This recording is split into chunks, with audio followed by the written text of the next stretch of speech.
விருச்சகம் ராசி அன்பர்களுக்கு என்னுடைய பணிவு கலந்த அன்பான வணக்கத்தை தெரிவித்துக் கொள்கிறேன். நாம் இந்த பதிவில் பார்க்கவிருப்பது இந்த வார ராசி பலன்கள். மே மாதத்தின் 2வது வாரத்தில் திருக்கணித பஞ்சாங்கப்படி நவகிரகங்களின் சஞ்சாரத்தை பார்த்தால் சூரியன் மேஷ ராசியில் அமர்ந்திருக்கிறார்.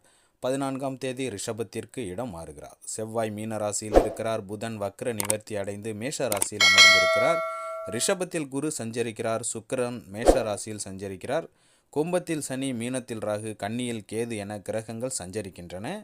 சந்திரன் இந்த வாரம் ரிஷபம், மிதுனம், கடகம் ஆகிய ராசிகளில் பயணம் செய்கிறார். கன்னி, துலாம், விருச்சகம், தனுஷு ஆகிய ராசிக்காரர்களுக்கு இந்த வாரத்தில் சந்திராஷ்டமம் உள்ளதால் கவனமாக இருக்க வேண்டும்.